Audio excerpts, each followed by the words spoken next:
I walked into my own birthday party and something felt wrong.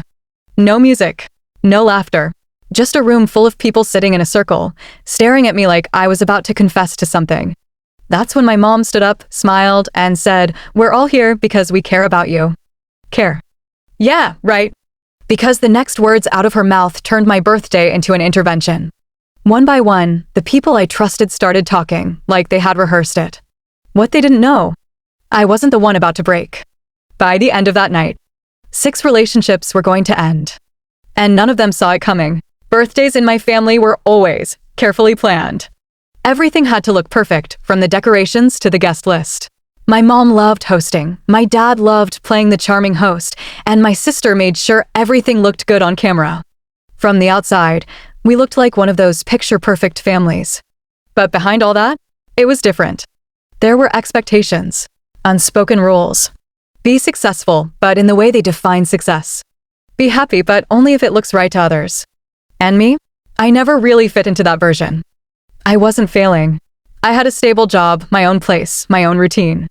But to them, I was off track. Too independent. Too private. Too unwilling to follow the life they had planned for me.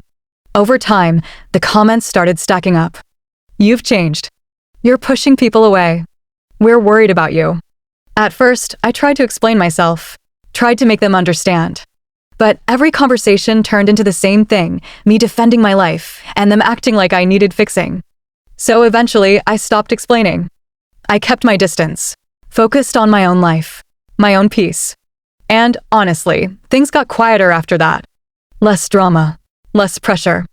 Or at least, that's what I thought. Then, a week before my birthday, my mom called.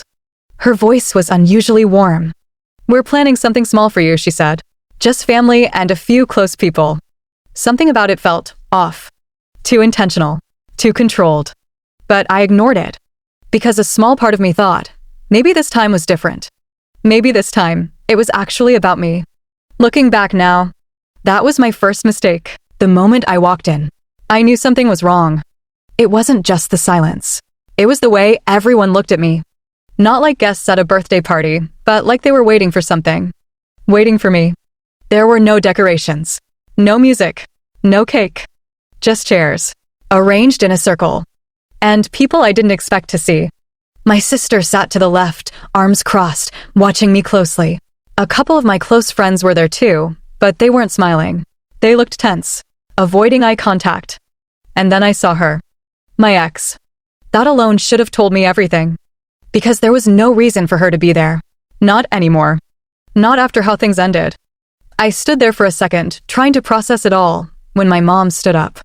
She gave me that soft, practiced smile, the one she uses when she wants to look supportive. "We're really glad you came," she said. Glad. That word felt off. Like I had passed some kind of test just by showing up. Why wouldn't I? I asked, trying to keep my voice steady. There was a brief pause. Then my dad stepped in, clearing his throat. "Because we need to talk." And just like that, everything clicked. This wasn't a birthday. It was an intervention. My chest tightened, but I didn't move, didn't react. I just stood there as the first person spoke. It was my sister. "You've changed," she said. "You don't show up for anyone anymore." Then one of my friends jumped in. "We're worried about you," he added. "You've been distant." Another voice followed. And another. Each one carefully phrased, almost rehearsed. Concern, disappointment, judgment. All wrapped together like they were doing me a favor. Then my ex spoke. "You shut people out," she said quietly. "You never let anyone in." That one almost made me laugh. Because she knew exactly why things ended. But here she was, playing her part. I looked around the room. 6 people. 6 different voices, all saying the same thing. Like they had agreed on a script before I walked in. And the worst part? My parents just stood there, watching it happen. Letting it happen. No birthday wishes. No apology. Just this. Public breakdown of my life. In that moment, it hit me. They didn't invite me here to celebrate me. They invited me here to fix me. In front of everyone. And suddenly, I wasn't confused anymore. I was done. I didn't interrupt them. Not at first. I just stood there, listening. Every word, every concern, every carefully packaged accusation. It was almost impressive how coordinated it felt. Like they had all agreed on the same version of me. The distant one. The problem. The one who needed fixing. And for a second, I almost questioned myself. Almost. But then I started noticing the details. The way my ex avoided my eyes after she spoke. The way my friend kept fidgeting with his hands. My sister's expression, too confident, like she had rehearsed this. And my parents? They weren't surprised by any of it. They were expecting it. That's when it hit me. This wasn't a conversation. It was a setup. Planned. Organized. Executed. And I was the center of it. I let out a slow breath, trying to steady myself. Because the anger was there now. Not loud. Not explosive. Just controlled. Sharp. For years, I had stayed quiet to keep the peace. Ignored comments. Let things slide. Walked away instead of pushing back. But standing there in the middle of that circle, I realized something. They didn't want the truth. They wanted control. They wanted me to agree with them. To admit I was the problem. To fit back into the version of me they were comfortable with. And the moment I didn't, they brought an audience. 6 people. 6 voices. All trying to define me. I looked around again, slower this time. Really seeing them. Each one waiting for me to respond. Waiting for me to break. Apologize. Accept it. But I wasn't going to do that. Not this time. Because the truth was, none of them actually knew what they were talking about. Not completely. They only knew the version of the story they had been told. And suddenly, everything felt different. Clearer. Calmer. Because if they wanted honesty, real honesty, then I had more than enough to give. I reached into my pocket, slowly. Pulled out my phone. And for the first time since I walked in, I smiled. Not because I was happy, but because I finally understood something they didn't. They thought this night was about fixing me. They had no idea. Asterisk, it was about to expose them. I looked around the room one more time, then finally spoke. You're all done. The question caught them off guard. They weren't expecting that tone. Calm. Steady. My mom hesitated. We're just trying to help. No, I cut in quietly. You're trying to control. Silence. Real silence. Not the tense kind from before, but the kind that makes people uncomfortable. I took a slow step forward. You all had something to say about me, I continued. So let's be honest for a second.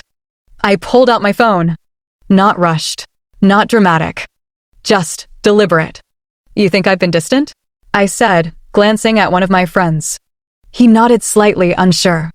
I tapped my screen. That's interesting, because the last time you called me was when you needed money. His expression dropped instantly. I didn't wait. I turned to my ex. And you. She stiffened. Emotionally unavailable? I repeated her words. I let out a small breath. Or are we forgetting the part where you cheated and expected me to stay quiet about it? Her face went pale. She opened her mouth to speak, then closed it. No defense. No excuse. Because she knew. Next, my sister. You said I push people away. I looked her straight in the eye. Or maybe you've been telling everyone your version of my life, so you don't have to explain your own. Her confidence cracked instantly. She looked away. And then, I turned to my parents. The room felt heavier now. Like everyone was holding their breath. This whole thing, I said, gesturing around the circle. You planned it. My dad stepped in quickly. We're concerned about you. No, I said again, firmer this time. You're concerned about how I make you look. That hit. I could see it in their faces. Because for the first time, they didn't have control of the narrative. You told everyone I've changed, I continued. That I've become difficult, distant, a problem. I paused just long enough. But you never told them why. No one spoke. They couldn't. Because now, they were the ones being watched. Judged. Questioned. I slipped my phone back into my pocket. You called this an intervention, I said calmly. But all you really did was bring everyone here to hear one side of the story. I took a step back. My turn was never part of the plan. Another pause. Longer this time. Then I gave a small nod. But that's okay, I said quietly. Because I don't need a circle to tell the truth. The room stayed completely still. No one moved. No one spoke. Because in that moment, everything they thought they controlled was already slipping away. For a second, no one said anything. They were waiting. Waiting for me to stop. to back down, to soften it. I didn't. Instead, I took one more step forward. You all wanted honesty tonight, right? My voice wasn't loud, but it didn't need to be. Because now, they were listening. Really listening. I pulled my phone back out and turned the screen toward them. Then let's finish this. I tapped once. Messages appeared, timestamps, names, conversations. Proof. Not opinions. Not feelings. Facts. I held it up just enough for everyone to see. My ex looked first. Her face drained the second she recognized the messages. She shook her head slightly, like denial could erase it. It couldn't. Then my friend leaned in, saw his own words staring back at him. Asking for money, promising to pay it back. Never doing it.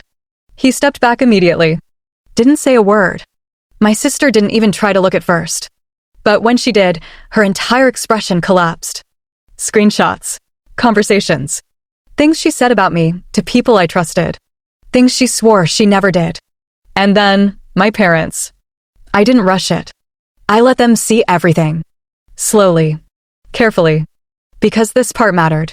Emails. Documents. Messages. Every time they twisted my story, every time they painted me as the problem. It was all there. In black and white. The room felt heavier with every second. No one whispered anymore. No one moved. Because the truth doesn't leave space for noise. You called this an intervention, I said quietly. But all you really did was bring everyone together to see who you really are. My mom's hands were shaking.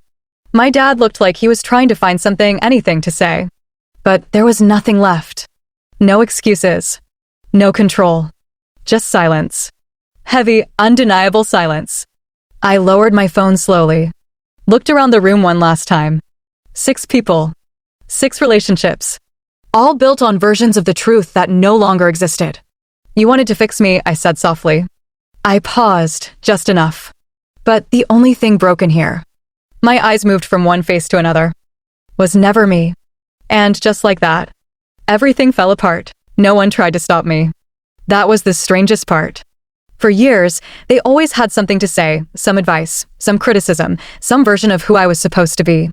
But now, nothing. Just silence. The kind that lingers, because there's no way to fix what's already been exposed. I grabbed my jacket slowly, not rushing, not looking back right away. Part of me expected someone to speak. An apology. An excuse. Anything. But it never came. So I walked.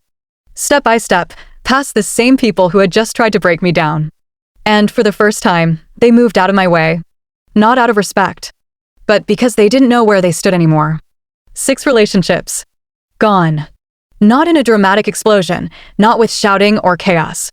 Just quietly ending in a room full of truth. I stepped outside, the door closing behind me, and took a breath. And it felt different. Lighter. Because I finally understood something I didn't before. I didn't lose anything that night. I let go of what was never real to begin with. And as I walked away, I realized, sometimes the strongest thing you can do is stop trying to belong where you never did.